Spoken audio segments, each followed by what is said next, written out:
So we did it. We finally got to the weird-ass Akuma games tonight, and they were an absolute joy.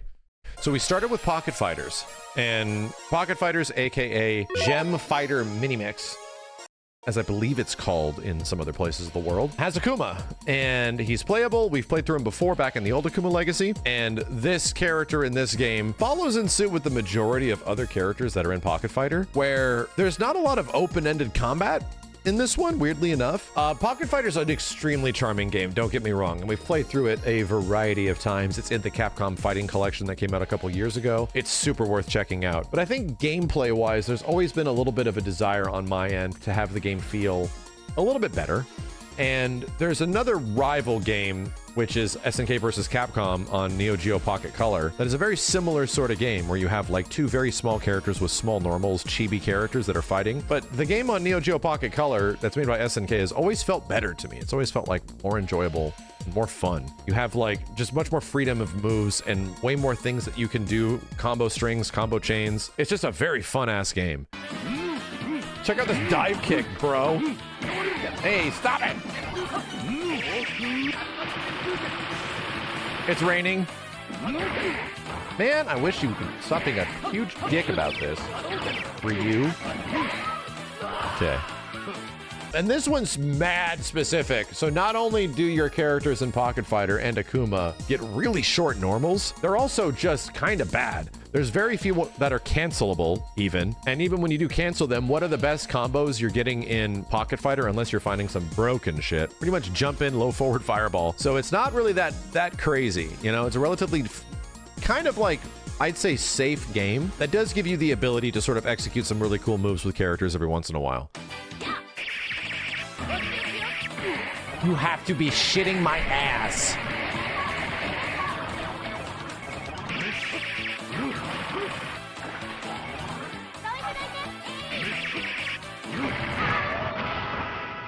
Am I alive or what? And as we can tell when playing Pocket Fighter, the game is modified heavily from the gem system, meaning if you have gems and you collect all the gems all over the place, your special moves get buffed out depending on the color. So his Tatsu, his Dragon Punch, his Fireball all get better and better and better. For some reason, when his Fireball gets to level 3, which is the maximum, he just gets like a Bison weird like plasma bolt. I don't know why. He's got the weird plasma orb that Bison throws out, and he gets a mega stinky Tatsu, and he gets a big demony looking Shoryuken, which is fun. But he does get a wide variety of supers in this game. So he's got like Go Shoryu and the Fireball Super and the Air Fireball Super. But he's also got two different demons, and I don't know why they have two. He's got like an easy input demon, which is using the special button. And then you can do a manual version, which is kind of like the classic demon, which is just designed to paralyze you if you have epilepsy. There it is!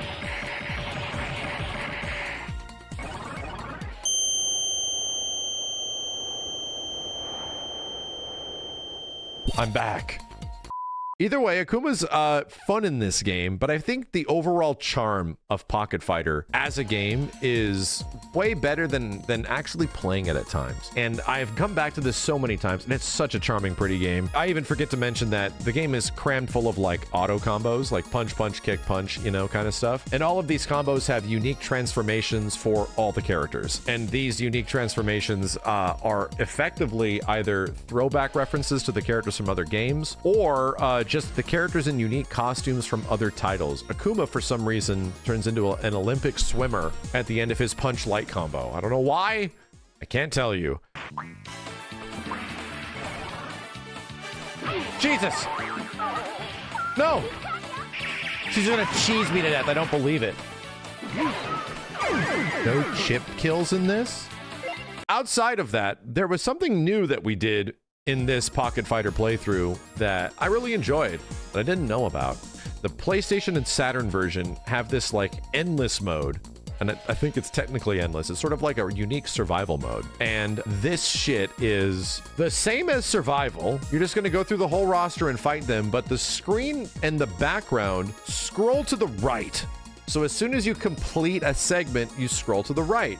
Immediately, I was like, oh, that's something I don't remember seeing in this game. There's Breath of Fire 4 characters everywhere in the background as Akuma's beating the shit out of everybody. And I'm like, what? I don't remember this. And then you scroll to the right a little bit, and then all of a sudden, Mega Man Volnut shows up from Mega Man Legends, and I'm like, oh shit. This is a unique thing they added to the console version. They have all these throwback sprites of all the PlayStation era games in the late 90s when this came out. So you get Breath of Fire 3 characters, you get just Roses in there. There's just a ton of wild stuff that I was like, God damn, this is cool. We didn't beat the whole thing, but we got to the last screen showing all the unique characters that are in there and little throwbacks. But it's just, again, we do a legacy for a game, and I discover something that I have never seen before. And lo and behold, it is locked behind the PlayStation and Saturn version of Pocket Fighter, and you get to effectively experience, like, you know, all these crazy ass throwbacks. I loved it.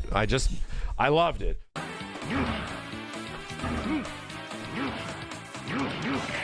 God damn.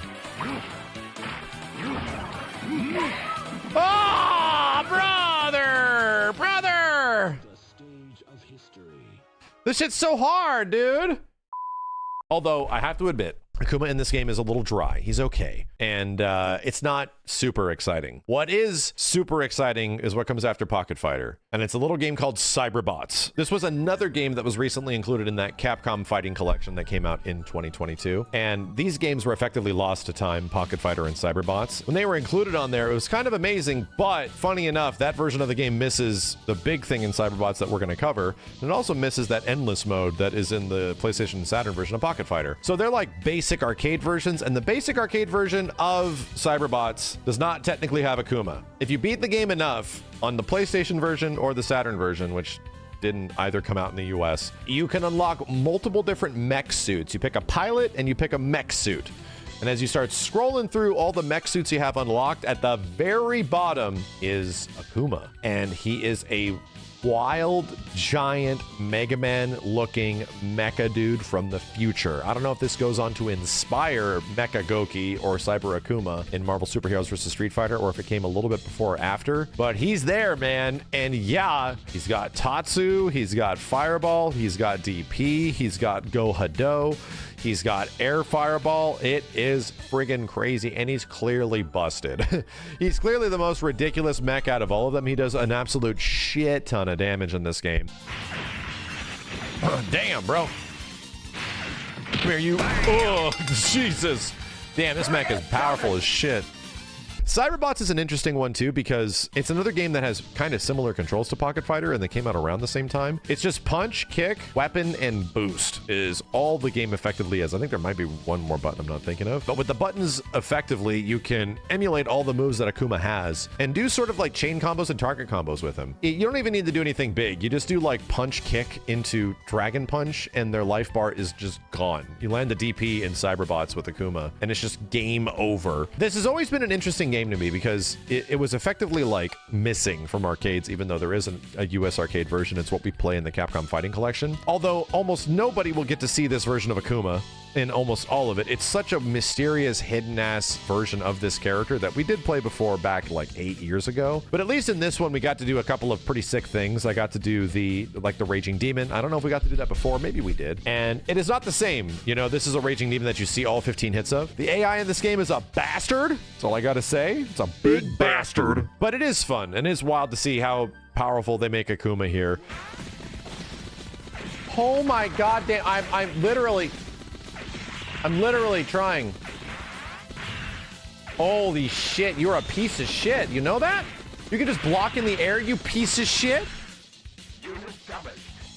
But again, similar to Pocket Fighter, Akuma's not a main selectable character still. We're still in that era of like the mid-90s. You flipped around a little bit here in the Legacy, where Akuma is not a mainstay character on all the rosters yet. Alpha 2, Alpha 3 are kind of like the big ones. But in these areas, Capcom is just shoving Akuma into like everything. In any single fashion, in any single facet, they're like, hey, we can just stick this guy into somewhere in here, right? And yeah, he's a cyber robot suit in Cyberbots. So, you know, it's pretty sick. This is honestly one of my favorite aspects of the previous Akuma Legacy, and it still remains one of my favorite aspects now, is the crazy shit that Akuma goes goes through. Oh, I almost forgot to mention, you know, we did the RE2 Akuma playthrough. The end of Akuma's story is him finding a new place to train, and Shenko, an undead ghost chick, takes him to a graveyard to beat up zombies, where Akuma practices all of his karate, wild demon karate, against zombie assholes